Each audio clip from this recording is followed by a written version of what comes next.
ଜୀବନ ଯାପନ କରୁଅଛି ତାହା ବିଶ୍ୱାସରେ ଅର୍ଥାତ୍ ଈଶ୍ୱରଙ୍କର ଯେଉଁ ପୁତ୍ର ମତେ ପ୍ରେମ କରି ମୋ ନିମନ୍ତେ ଆପଣଙ୍କୁ ଉତ୍ସର୍ଗ କଲେ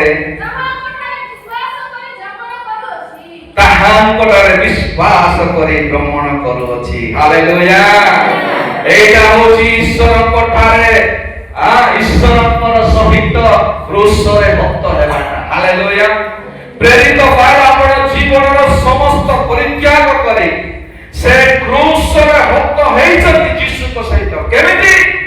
ମାତ୍ର ସେ ଜୀବିତ ନୁହନ୍ତି, ମାତ୍ର ଈଶ୍ୱର ତାଙ୍କ ଜୀବନରେ ଜୀବିତ ଅଛନ୍ତି, ତାଙ୍କ ଶରୀରରେ ଜୀବିତ ଅଛନ୍ତି। ଆପଣ ନିଜକୁ ପଚାରନ୍ତୁ, ପ୍ରଭୁ ଯୀଶୁ ଖ୍ରୀଷ୍ଟ ଆପଣଙ୍କ ଶରୀରରେ ଜୀବିତ ଅଛନ୍ତି କି? ହାଲେଲୁୟା। ପ୍ରେରିତ ପାଉଲ କହୁଛନ୍ତି ଯେ ଈଶ୍ୱର ମୋ ଶରୀର ଭିତରେ ଜୀବିତ ଅଛନ୍ତି। ଯଦି ଈଶ୍ୱର ମୋ ଶରୀର ଭିତରେ ଜୀବିତ ଅଛନ୍ତି ସେଥିପାଇଁ ମୁଁ ତାଙ୍କର ପଛରେ ଚାଲିଛି। ହାଲେଲୁୟା। ହାଲେଲୁୟା। ତେଣୁ କ୍ରୁଶରେ ଭକ୍ତ ହୋଇଅଛି। ଅନେକ ଦାସ ମାନେ এই କାମ କରୁଛନ୍ତି, ତାଙ୍କର ପରିବାରକୁ ଛାଡ଼ିକି, ତାଙ୍କର ପିତାମାତାକୁ ଛାଡ଼ିକି, ତାଙ୍କର ଜମିବାଡ଼ି ଛାଡ଼ିକି, ତାଙ୍କର ଘର ଦ୍ୱାର ଛାଡ଼ିକି ସେମାନେ ଯୀଶୁଙ୍କ ପାଇଁ ଅପମାନ ସହିକି, ତାଡ଼ନା ସହିକି ସେମାନେ ଯୀଶୁଙ୍କ ପଛରେ ଯାଉଛନ୍ତି। ହାଲେଲୁୟା। ପ୍ରତ୍ୟେକ ବିଶ୍ୱାସୀ ମାନେ ମଧ୍ୟ ସେହିପରି ଭାବରେ ଯୀଶୁଙ୍କ ସହିତ ଭକ୍ତ ହେଇ ସେମାନେ କ୍ରୁଶ ତାଙ୍କ ନିଜ ନିଜ କ୍ରୁଶ ଘେନି ଯୀଶୁଙ୍କୁ ତାଙ୍କ ଶରୀର ଭିତରେ ଗ୍ରହଣ କରି ଯୀଶୁଙ୍କ ପଛରେ ଚାଲିବା ଦରକାର। ହାଲେଲୁୟା। ତାହେଲେ ଏଇଟା ହେଉଛି ଖ୍ରୀଷ୍ଟଙ୍କ ସହିତ କ୍ରୁଶରେ ଭକ୍ତ ହେବା ଗୋଟେ ସାର୍ଟିଫିକେଟ। ହାଲେଲୁୟା। ହାଲେଲୁୟା। ତେଣୁ ପ୍ରଭୁଙ୍କର ଲୋକମାନେ ସ୍ୱର୍ଗ ରାଜ୍ୟ ଯିବା ପାଇଁ ହେଲେ ପ୍ରଭୁଙ୍କ ପାଇଁ କଷ୍ଟ ସହି ଦୁଃଖ ସହି କ୍ରୁଶର ସହିତ ଭକ୍ତ ହେଇ ଯୀଶୁଙ୍କୁ ଆପଣ ଜୀବନରେ ଜୀବିତ ରଖି ଯୀଶୁଙ୍କ ପଛରେ ଚାଲିବାଟା ହେଉଛି କ୍ରୁଶରେ ଭକ୍ତ ହେବା ସମାନ। ହାଲେଲୁୟା। କେତେ ଜଣ ଯୀଶୁଙ୍କ ପଛରେ ଚାଲିବା ପାଇଁ ଇଚ୍ଛା କରୁଛନ୍ତି? ପ୍ରେଜ୍ ଦ ଲର୍ଡ। ହାଲେଲୁୟା। ଆପଣ ମାନେ ପ୍ରଭୁଙ୍କ ପାଇଁ ଜୀବିତ ଅଛନ୍ତି ଆଉ ଆପଣଙ୍କ ଶରୀର ଭିତରେ ପ୍ରଭୁଙ୍କର ପ୍ରଭୁ ଆପଣଙ୍କ ଶରୀର ଭିତରେ ଅଛନ୍ତି। ଆମେ ଆଉ ଗୋଟେ ଦେଖିବା, ଖ୍ରୀଷ୍ଟଙ୍କ ସହିତ ସମାଧି ପ୍ରାପ୍ତ ହୋଇଅଛି। ହାଲେଲୁୟା। ପ୍ରେରିତ ପାଉଲ କହୁଛନ୍ତି ମୁଁ ଖ୍ରୀଷ୍ଟଙ୍କ ସହିତ ସମାଧି ପ୍ରାପ୍ତ ହୋଇଅଛି। ଗୋଟେ ଗୋଟେ ପଏଣ୍ଟ ବହୁତ ମୂଲ୍ୟବାନ ଜିନିଷ, ଏକ୍ସପ୍ଲେନେସନ ଦରକାର। ଏଟା ଖ୍ରୀଷ୍ଟଙ୍କ ସହିତ ସମାଧି ପ୍ରାପ୍ତ ହୋଇଅଛି କେମିତି ନା ଖ୍ରୀଷ୍ଟ ଯେମିତି ସମାଧି ପ୍ରାପ୍ତ ହେଲେ ସେମିତି ମୁଁ ମଧ୍ୟ ହେଇଅଛି। ଯେତେବେଳେ ମୁଁ ପ୍ରଭୁ ଯୀଶୁ ଖ୍ରୀଷ୍ଟଙ୍କୁ ମନ ପରିବର୍ତ୍ତନ କରି ତ୍ରାଣକର୍ତ୍ତା ଉଦ୍ଧାରକର୍ତ୍ତା ରୂପେ ମୁଁ ଗ୍ରହଣ କଲି ଆଉ ଯେତେବେଳେ ମୁଁ ଜଳରେ ବାପ୍ତିସ୍ମ ହେଲି ମୁଁ ଯେତେବେଳେ ପାଣିରେ ଡୁବିଲି, ମୁଁ ମୃତ୍ୟୁରେ ମରିଲି ଏବଂ ପାଣିରେ ଯେତେବେଳେ ମୋତେ ଡୁବ ଦିଆ ହେଲା, ଯେତେବେଳେ ମୁଁ ପାଣି ଭିତରକୁ ଗଲି ତାହା ମାନେ ମୁଁ ସମାଧି ହେଲି। ହାଲେଲୁୟା। ତାই ସେଥିପାଇଁ ପ୍ରେରିତ ପାଉଲ କହୁଛନ୍ତି ମୁଁ ସମାଧି ପ୍ରାପ୍ତ ହୋଇଅଛି। ରୋମିଓ 6:4 ରେ ଲେଖା ଅଛି। କିଏ ପଢିବେ? ଅତଏବ ଆମ୍ଭେମାନେ ବାପ୍ତିସ୍ମ ଦ୍ୱାରା ମରଣରେ ତାହାଙ୍କ ସହିତ ସମାଧି ପ୍ରାପ୍ତ ହୋଇଅଛୁ।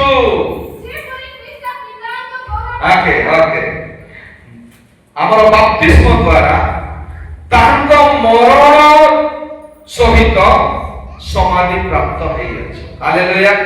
କେତେ ଜଣ ବାପ୍ତିସ୍ମ ନେଇଛନ୍ତି? କେତେ ଜଣ?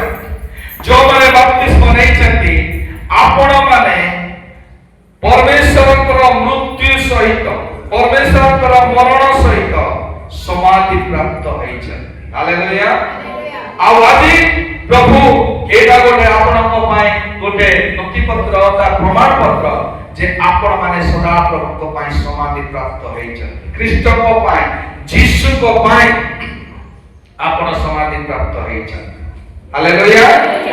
ଆଉ ଗୋଟେ ପଢିବା, ଖ୍ରୀଷ୍ଟଙ୍କ ସହିତ ଉତ୍ଥାପିତ ହୋଇଅଛ। ଏ ପଦ ଗୋଟେ ପଢିବା, ଖ୍ରୀଷ୍ଟଙ୍କ ସହିତ। ଯେତେବେଳେ ଆମେ ବାପ୍ତିସ୍ମ ନେଲୁ, ପାଣିରୁ ଯେତେବେଳେ ବାହାରିଲୁ ଅର୍ଥାତ୍ ଆମେ ପୁନର୍ଥିତ ହେଲୁ। ହାଲେଲୁୟା। ପଢିବା, ତୁମ୍ଭେ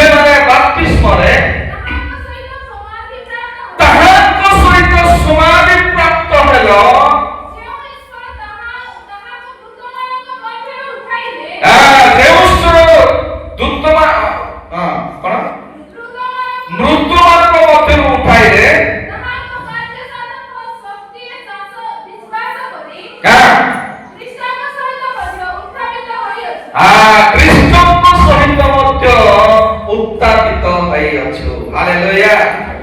ଏଟା ଗୋଟେ ଗୋଟେ ଗଭୀର ଭାବରେ ଆପଣ ମାନେ ଯଦି ଚିନ୍ତା କରିବେ, ଯେତେବେଳେ ଆମେ ପାଣିରେ ବୁଡ଼ିଲୁ ଏବଂ ବାହାରିଲୁ, ଆମେ ପୁନର୍ଜିତ ହେଲୁ କାହା ସହିତ?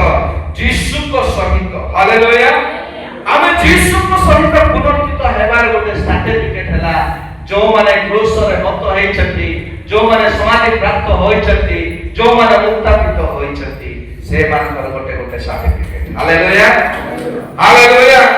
ସେଦିନ ମତେ ପଚରାଯିବ, ତମେ ଡକ୍ଟରୀ ମଣ୍ଡଳୀରେ ଯାଇଥିଲ, ତମେ କଣ ମନ ପରିବର୍ତ୍ତନ କରିଥିଲ, ତମେ କଣ ବାପ୍ତିସ୍ମ ନେଇଥିଲ, ତମେ କଣ ପବିତ୍ର ଆତ୍ମାଙ୍କ ବାପ୍ତିସ୍ମ ନେଇଥିଲ, ପ୍ରେରିତମାନଙ୍କ ଶିକ୍ଷା ଗ୍ରହଣ କରୁଛ, ତମେ କଣ ଏ ସବୁ ଗୁଡାକ ପାଇଛ? ଯଦି ପାଇଛ ତମେ କ୍ରୁଶରେ ହତ ହେଇଛ, ଯଦି ପାଇଛ ତମେ ସମାଧି ପ୍ରାପ୍ତ ହେଇଛ, ଯଦି ତମେ ପାଇଛ ତମେ କଣ ଯୀଶୁଙ୍କ ସହିତ ପୁନର୍ଜିତ ହେଇଛ, ଏଇଟା ଗୋଟେ ଗୋଟେ ପ୍ରମାଣ ପତ୍ର ସ୍ୱର୍ଗ ରାଜ୍ୟ ଯିବା ପାଇଁ। ହାଲେଲୁୟା। ଯଦି ଆପଣଙ୍କର ପାଖରେ ଏ ସବୁ ପ୍ରମାଣ ପତ୍ର ଅଛି, ଏଟା ଲେଖିକି ଦେବା ପ୍ରମାଣ ପତ୍ର ନାହିଁ, ଆପଣଙ୍କର ଯୀଶୁଙ୍କର ସମ୍ପର୍କ ବିଷୟ ପ୍ରମାଣ ପତ୍ର। ହାଲେଲୁୟା। ଯଦି ଆପଣ ପ୍ରକୃତରେ ଯୀଶୁଙ୍କୁ ପ୍ରଭୁ ବୋଲି ଗ୍ରହଣ କରିଛନ୍ତି, ସମସ୍ତ ପାପର ଫେରି ଆସି এই ସବୁ ନିୟମକୁ ମାନି, ବାକ୍ୟକୁ ମାନି ଯଦି ଚାଲିଛନ୍ତି, ତାହେଲେ ଆପଣଙ୍କ ପାଖରେ ପ୍ରମାଣ ପତ୍ର ଅଛି, ଆପଣ ମାନେ ସବୁ ନିଶ୍ଚୟ ସ୍ୱର୍ଗ ରାଜ୍ୟ ଯିବେ। ହାଲେଲୁୟା। ହାଲେଲୁୟା। ସେଦିନ ପ୍ରଭୁ କଣ କହିବେ? ହେ ମୋର ଉତ୍ତମ ସନ୍ତାନ, ହେ ମୋର ଉତ୍ତମ ଦାସ, ତୁମେ ମାନେ ମୋ ପାଇଁ କେତେ କଷ୍ଟ ସହିଛ। ହାଲେଲୁୟା। ତେଣୁ ଆମେ ଗୋଟେ କହିବା, ଈଶ୍ୱରଙ୍କ ସହିତ ମିଳିତ କରାନ୍ତି। ଯୀଶୁ ଖ୍ରୀଷ୍ଟ ଯେମିତି ସ୍ୱର୍ଗ ରାଜ୍ୟକୁ ସେ ସ୍ୱର୍ଗ ଆରୋହଣ କଲେ, ସେମିତି ଆମେ ମଧ୍ୟ ଦିନେ ସ୍ୱର୍ଗ ଆରୋହଣ କରିବା। ହାଲେଲୁୟା। କେତେ ଜଣ ବିଶ୍ୱାସ କରୁଛନ୍ତି ପ୍ରଭୁ ଯୀଶୁ ଖ୍ରୀଷ୍ଟ ଆସିଲେ ମୁଁ ଯିବି? ପ୍ରକାଶିତ ବାକ୍ୟ ଶୁଣିଛନ୍ତି ପରା, ପ୍ରଭୁ ଯୀଶୁ ଆସିଲେ ମୁଁ ଯିବି। କେତେ ଲୋକ ବିଶ୍ୱାସ କରୁଛନ୍ତି? ଡୋଗ୍ରୀ ମଣ୍ଡଳୀ କିଏ ଯିବେ ନାହିଁ? ଆପଣ ବାପ୍ତିସ୍ମ ନେଇଛନ୍ତି ସତ, ପବିତ୍ର ଆତ୍ମା ପାଇଛନ୍ତି, ଶିକ୍ଷାରେ ପ୍ରେରିତମାନଙ୍କ ଶିକ୍ଷାରେ ଯାଉଛନ୍ତି, ପ୍ରଭୁ ଭୋଜନ ନେଉଛନ୍ତି, ପ୍ରାର୍ଥନା କରୁଛନ୍ତି, ଆଉ ଯୀଶୁଙ୍କର ପ୍ରୋସେସରେ ହତ ହେଇଛନ୍ତି, ଆଉ ସମାଧି ପ୍ରାପ୍ତ ହୋଇଛନ୍ତି, ପୁନର୍ଜିତ ହେଇଛନ୍ତି, ଆଉ ଯୀଶୁ ଏବେ ମିଳିତ କରିବେ। ଆପଣମାନଙ୍କର ଏବେ ବି ଡାଉଟ୍ ଅଛି ମୁଁ ସ୍ୱର୍ଗ ଯିବି କି ନାହିଁ? ହାଲେଲୁୟା। ହାଲେଲୁୟା। ମୋର ମା ମାନେ, ମୋର ଭାଇ ମାନେ, ଆମେ ସମସ୍ତେ ଯୀଶୁ ଆସିଲେ ସ୍ୱର୍ଗ ଯିବା। ହାଲେଲୁୟା। ମୋର ବିଶ୍ୱାସ ଅଛି ମୁଁ ଯୀଶୁ ଆସିଲେ ସ୍ୱର୍ଗ ଯିବି। କେତେ ଜଣ ବିଶ୍ୱାସ କରୁଛନ୍ତି ଯୀଶୁ ଆସିଲେ ମୁଁ ସ୍ୱର୍ଗ ଯିବି? ହାଲେଲୁୟା। ପ୍ରେଜ୍ ଦ ଲର୍ଡ। ଏଠି ଉଠିଲା, ଏଠି ଉଠିବାର ଅଛି। ହାଲେଲୁୟା। ଏମାନଙ୍କୁ ମୁଁ ସ୍ୱର୍ଗ ନେବି ବୋଲୁଛି, ଆରେ ମାନେ ମୋର ପ୍ରତି ଖୁସି ନାହାନ୍ତି ବୋଲବେ ପ୍ରଭୁ, ଯେମିତି ଉଠଉଛନ୍ତି। ମୁଁ ଯିବି ସ୍ୱର୍ଗ ରାଜ୍ୟ, ମୁଁ ଯିବି। ସମସ୍ତେ କୁହନ୍ତୁ, ଯେତେବେଳେ ଯୀଶୁ ଆସିବେ ମୁଁ ସ୍ୱର୍ଗ ଯିବି। ହାଲେଲୁୟା। ଯୋଉଟା ପାଟିରେ କହିବ ସେଇଟା କାର୍ଯ୍ୟରେ ପରିଣତ ହେବ। ହାଲେଲୁୟା। ତେଣୁ ଯୀଶୁ ଆସିବେ ନା ଈଶ୍ୱରଙ୍କ ସହିତ ମିଳିତ କରାନ୍ତି। ଏଫେସୀୟ 2:16।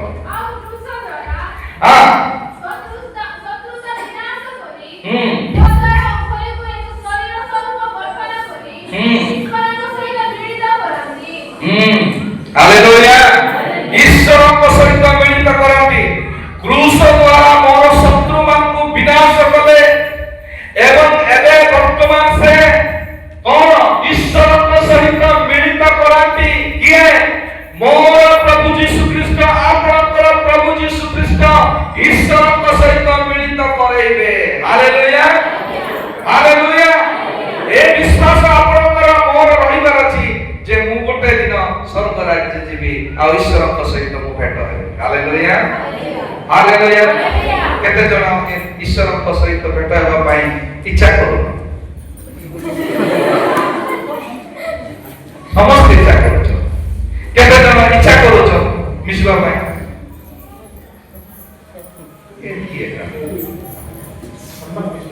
ଏମିତି ପେଣ୍ଟିକୋଷ୍ଟାଲ ଲୋକ ପରା। ହାଲେଲୁୟା। ଈଶ୍ୱରଙ୍କ ସହିତ ମିଳିତ କରନ୍ତି। ଖ୍ରୀଷ୍ଟଙ୍କ ଦ୍ୱାରା ପବିତ୍ର ଜୀବନ ପାଇଛୁ ଆମେ। କାହା ଦ୍ୱାରା? ଖ୍ରୀଷ୍ଟଙ୍କ ଦ୍ୱାରା ପ୍ରଚୁର ଜୀବନ ପାଇଛୁ। ଜନ 10:10 ଲେଖା ଅଛି, ଯୀଶୁ ଖ୍ରୀଷ୍ଟ ଯଦି ଜଗତରେ ଆସିନଥାନ୍ତେ, ମୋ ପାପ ପାଇଁ ଆପଣମାନଙ୍କ ପାପ ପାଇଁ ଯଦି ଯୀଶୁ ଖ୍ରୀଷ୍ଟ କ୍ରୁଶରେ ହତ ହେଇନଥାନ୍ତେ, ଆଉ ହତ ହେଲେ ସତ ଯେ ଯଦି ସେ ପୁନର୍ଜିତ ହେଇନଥାନ୍ତେ, ସ୍ୱର୍ଗ ଯଦି ଯାଇନଥାନ୍ତେ, ତାହେଲେ ଆମକୁ ପ୍ରଚୁର ଜୀବନ ମିଳିନଥାନ୍ତା। ହାଲେଲୁୟା। ତେଣୁ ଯୀଶୁକୁ ପାଇଛୁ ଆମେ ଧନ୍ୟ। ଯେଉଁମାନେ ଯୀଶୁକୁ ପାଇନାହାନ୍ତି ଆଜି ସେମାନେ ଶୂନ୍ୟ। କାରଣ ସବୁ କିଛି ତାଙ୍କ ଜଗତରେ ଅଛି ଧନ, ମାତ୍ର ସେମାନେ ଭାବୁଛନ୍ତି ମୁଁ ଧନୀ, ସେମାନେ ଶୂନ୍ୟରେ ଅଛନ୍ତି। ଆମ ପାଖରେ ସବୁ ଆମେ ହରେଇଛୁ, ମାତ୍ର ଯୀଶୁ ଆମ ପାଖରେ ଅଛନ୍ତି, ତାହେଲେ ଆମେ ଧନ୍ୟ। Hallelujah hallelujah. ସେଥିପାଇଁ ଏ ସ୍ଥାନରେ ଲେଖା ଅଛି ଖ୍ରୀଷ୍ଟଙ୍କ ଦ୍ୱାରା ପ୍ରଚୁର ଜୀବନ ପାଇଛୁ। ଜନ 10:10।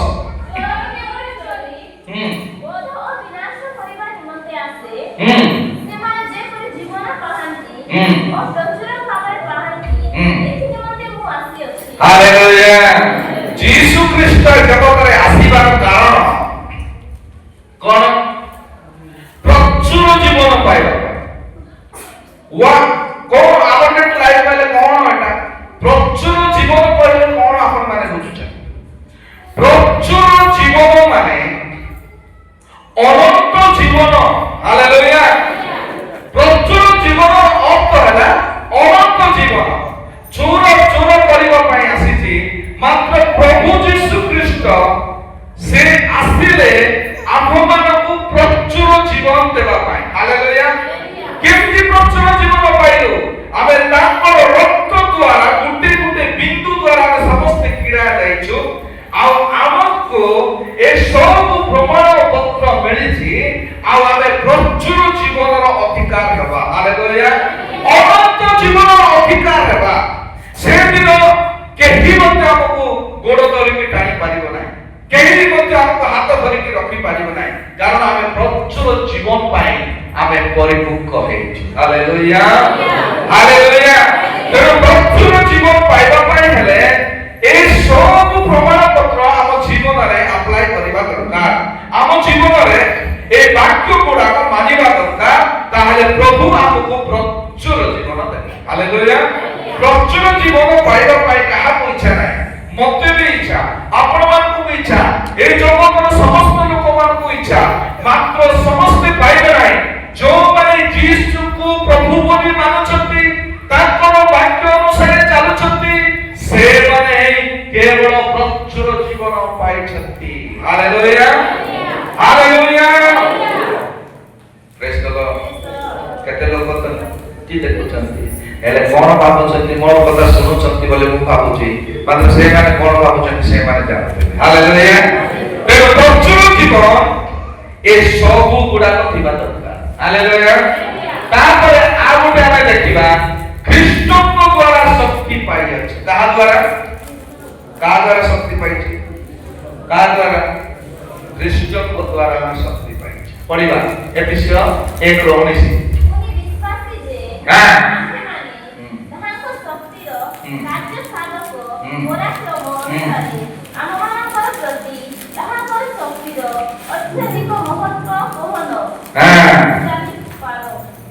ଖ୍ରୀଷ୍ଟଙ୍କ ଦ୍ୱାରା ଆମେ ଶକ୍ତି ପାଇଅଛୁ। ଏ ଶକ୍ତି ପବିତ୍ର ଆତ୍ମାଙ୍କର ଶକ୍ତି। ଏ ଶରୀରର ଶକ୍ତି ବିଷୟରେ ବୁଝାଏ। ପବିତ୍ର ଆତ୍ମା ଯିଏ ପାଇଛି ସେ ଈଶ୍ୱରଙ୍କର ଶକ୍ତି ପାଇଛି। Hallelujah hallelujah. ଏରେ ଆପଣମାନଙ୍କ ଠାରେ ଶକ୍ତି ଅଛି, ଆପଣମାନଙ୍କ ଠାରେ ଶକ୍ତି ଅଛି। ଆଉ ଆପଣମାନେ ଯେତେବେଳେ ପବିତ୍ର ଆତ୍ମାଙ୍କର ଶକ୍ତି ଦ୍ୱାରା ପ୍ରାର୍ଥନା କରିବେ, ସେ ଶକ୍ତି ରୋଗକୁ ସୁସ୍ଥ କରିବ। ହାଲେଲୁୟା। ସେ ଶକ୍ତି ଭୂତକୁ ଝଡ଼େଇବ। সেই শক্তি দ্বারা অদ্ভুত অদ্ভুত কার্য করিব। সেই শক্তি দ্বারা তুমি প্রমাণিত করিব যে মই ঈশ্বরଙ୍କର সন্তান। হালেলুয়া। তেଣୁ ସେ ଶକ୍ତିର ଆବଶ୍ୟକତା ସମସ୍ତଙ୍କ ଜୀବନରେ ଅଛି। କେତେ ଲୋକ ଭାବୁଛନ୍ତି ପାଷ୍ଟର ଆଜ୍ଞା ପ୍ରାର୍ଥନା କଲେ ମୁଁ ସୁସ୍ଥ ହେବି। ନାଇଁ, ସେ ବଡ଼ ପାଷ୍ଟର, ତାଙ୍କଠାରେ ଗଲେ ମୁଁ ସୁସ୍ଥ ହେବି। ନାଇଁ, ସେ ବହୁତ ଲୋକକୁ ସୁସ୍ଥ କରୁଛନ୍ତି, ତାଙ୍କ ପାଖରେ ଗଲେ ସୁସ୍ଥ ହେବି। मोर माय माने मोर भाई माने जो माने विश्वास करिवे से मानकर प्रार्थना प्रभु सुनिबे आ से मन सुस्थ हेबे हालेलुया आपनकर विश्वास आपन को सुस्थ करे तेनो करे ख्रीष्ट को द्वारा आमे शक्ति पाइछु ख्रीष्ट को द्वारा आमे अधिकार पाइछु हालेलुया प्रेज द लॉर्ड हमर अधिकार कोन हेबे मोर पुअर अधिकार कोन रहिबो आपण माने कोन बापा माने काहे ना मां मान कोठार बापा माने बेसी जानबे पुअर अधिकार आ बापार अधिकार पुओ केमति पाइबो जानि छ मते कहलो बेला बापार जमी पाइबो से बापार घर पाइबो से बापार जहा अछि सब पुअर कि नहीं बापार जहा अछि सब पुअर तेणु ये पुओ बापार कथा मानिबार अछि बापार अनुसार चलिबार अछि बापार अनुसार जदि जीवन यापन काटिबो सब जेतिकी संपत्ति अछि धन अछि घर अछि गाड़ी अछि पट्टा अछि जमी अछि सब मरि गले तार थाई थाई मध्य तार एका हालेलुया तेणु जदि आमे जगतर संपत्ति बापार जदि आमर होछि आम प्रभु यीशु ख्रीष्टकर संपत्ति सब आमर हो हालेलुया हालेलुया सेति पई अधिकार पाइ अछु ताकर उत्तरदायित्व उत्तराधिकारी आमे प्रभु यीशु ख्रीष्टकर उत्तराधिकारी मु प्रभु यीशु ख्रीष्टकर सिंहासन पाखरे मु रहिबी प्रभु यीशु ख्रीष्टकर सिंहासन पाखरे मु आराधना करिबी समस्त अधिकार प्रभु मते देबे हालेलुया आमे ख्रीष्टक द्वारा ता अधिकार पाइछु प्रेज द लॉर्ड हालेलुया केते जन ख्रीष्टक द्वारा अधिकार पाइछथि आपनकर अधिकार के छड़ेबा पई चेष्टा